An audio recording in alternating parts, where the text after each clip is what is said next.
अरे शबनम जल्दी आ, लेट हो रहा है। मेकअप कर रही हूँ माँ, बस 2 मिनट में आई। शबनम मेकअप करने के बाद बाहर आई। माँ पहले ही से शबनम का इंतजार कर रही थी, क्योंकि दोनों सामान लेने बाजार जाने वाले थे। अरे शबनम बेटी, भला मेकअप करने में कितना ही टाइम लगता है? टाइम लगता है माँ, आप नहीं समझोगी। हाँ, मैं क्यों समझूंगी भला, मैं तो अब बूढ़ी हो गई हूँ। मेकअप करना तो तुम जवान लड़कियों का काम है, लेकिन बेटी घर का काम काज भी तो आना चाहिए ना।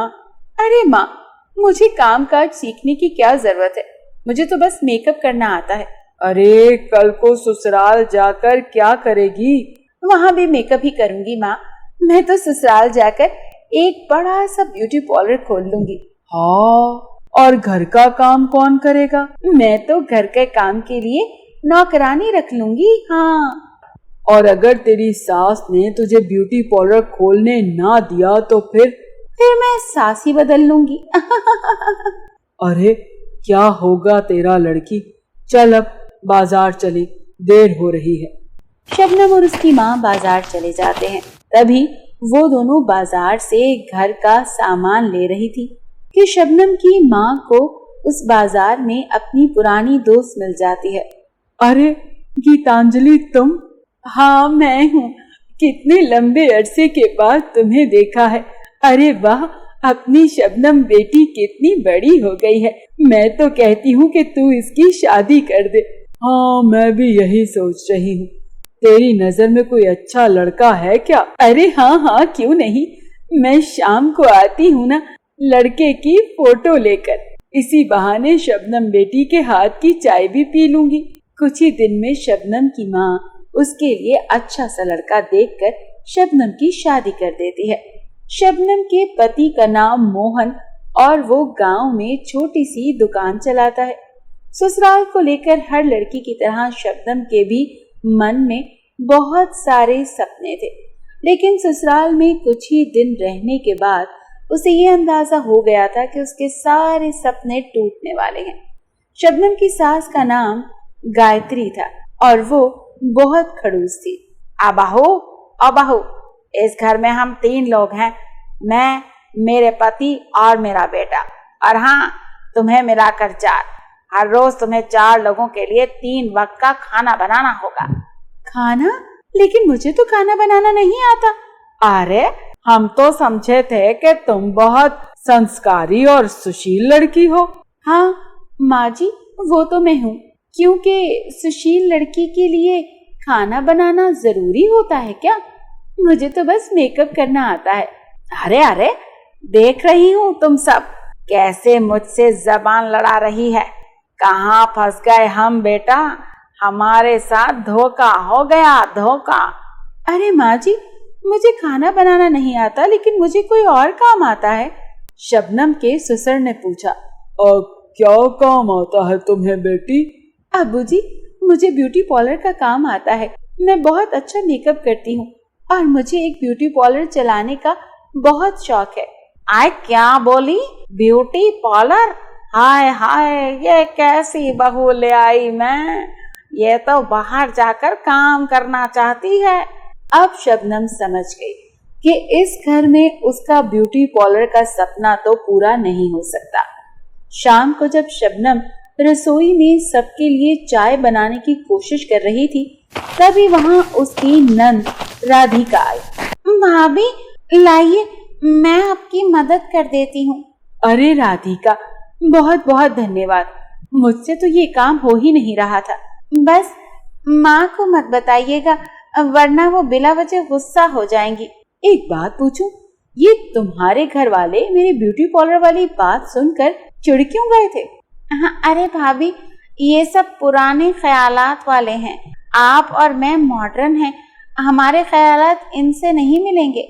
सच बताऊं भाभी, मुझे भी मेकअप करने का बहुत शौक है। क्यों ना हम दोनों मिलकर ही एक ब्यूटी पार्लर का काम शुरू कर दें? अरे तुमने तो मेरे दिल की बात कर दी। दोनों मिलकर ब्यूटी पार्लर खोलेंगे। एक तरफ से बदसूरत लड़कियों को घुसाएंगे और दूसरी तरफ से उन्हें परी बनाकर निकालेंगे। अब राधिका छुप छुप कर शबनम के पास मेकअप का काम सीखने लगी, क्योंकि राधिका कॉलेज जाती थी और उसकी काफी जान पहचान थी। एक दिन राधिका से शबनम ने कहा, भाभी एक शादी का काम है, करोगी? अब काफी पैसे मिलेंगे। अरे हाँ हाँ क्यों नहीं, लेकिन घर पर कुछ बहाना बनाना पड़ेगा। अब घर पर बहाना बनाकर दोनों शादी वाले घर मेकअप करने चली गई और वहां पर सब लड़कियों का मेकअप किया। दोनों को काफी सारे पैसे मिले और सब लड़कियों को शबनम का मेकअप बहुत पसंद आया। अब यूं ही दोनों छुप छुप कर शादियों पर मेकअप का काम करने लगी। धीरे धीरे पैसा जमा करके शबनम ने एक छोटा सा ब्यूटी पार्लर और कुछ मेकअप का सामान खरीद लिया। कुछ दिन तक तो सब कुछ अच्छा चलता रहा, लेकिन एक दिन ये खबर गायत्री के कानों तक भी पहुंच गई। क्या तुमने ब्यूटी पार्लर खोल लिया? हमारे खानदान में तो आज तक किसी लड़की ने बाहर जाकर काम नहीं किया, तुम्हारी हिम्मत कैसे हुई? हमने तुम्हें बार बार मना किया था ना। इतना कहते ही मोहन आगे बढ़ा और शबनम को एक थप्पड़ लगाया। शबनम जमीन पर गिरी और उसका सर दीवार से टकरा गया और उसकी मौत हो गई। अरे बेवकूफ, ये क्या कर दिया तुमने? मैंने तो सिर्फ थप्पड़ मारना चाहा था, ये तो मर ही गई। अरे चल बेवकूफ, अब जल्दी से इसको ठिकाने लगा दे। अब जल्दी जल्दी सबने घर के नीचे एक गड्ढा खोदा और शबनम की बॉडी को उसमें दफन कर दिया। अब राधिका कॉलेज से वापस आई तो उसे शबनम कहीं भी दिखाई नहीं दी। राधिका ने अपनी माँ से पूछा तो गायत्री बोली, अरे भाग गई है वो, अच्छा हुआ जान छूटी उस मक्कार से। लेकिन अगले ही दिन अचानक से मोहन की दुकान पर आग लग गई और सारा कारोबार बंद हो गया। अब भूख के मारे गायत्री को उस ब्यूटी पार्लर की याद आई तो वो राधिका से बोली, अरे तुझे भी तो ब्यूटी पार्लर का काम आता है ना, जा अब तू वो काम संभाल, घर में तो खाने के लाले पड़ गए हैं। लेकिन माँ मुझे ठीक से नहीं आता, शबनम भाभी बहुत अच्छा मेकअप करती थी। अरे तू 2-3 दिन जा तो सही, खुद ही सीख जाएगी। राधिका ब्यूटी पार्लर तो चली गई, लेकिन उसके हाथ कांप रहे थे क्योंकि उसे कुछ ज्यादा नहीं आता था। तभी एक औरत आई और कहा, जल्दी से मेरे बाल काट दो, मुझे एक शादी पर जाना है। अब वो औरत चेयर पर बैठ गई, लेकिन राधिका ने डर के मारे कैंची को हाथ तक न लगाया। औरत ने आंखें बंद कर ली और तभी राधिका ने एक जादू देखा। राधिका ने देखा कि कैंची खुद से उड़कर आई है और अपने आप ही औरत के बाल काटने लगी। अरे ये क्या, ये जादू कैसे हो रहा है? बाल कटवाने के बाद वो औरत बहुत खुश हुई और राधिका को एक्स्ट्रा टिप भी दी।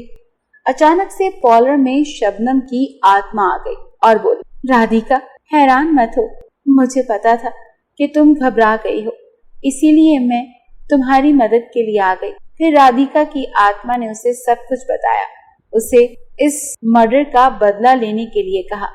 राधिका ने पुलिस को कंप्लेन की और गायत्री और मोहन को अरेस्ट करवा दिया और राधिका अकेली घर में रहने लगी और घर में ही उसने एक बड़ा सा ब्यूटी पार्लर भी खोल लिया और शबनम की आत्मा यूं ही ब्यूटी पार्लर चलाने में उसकी मदद करने लगी।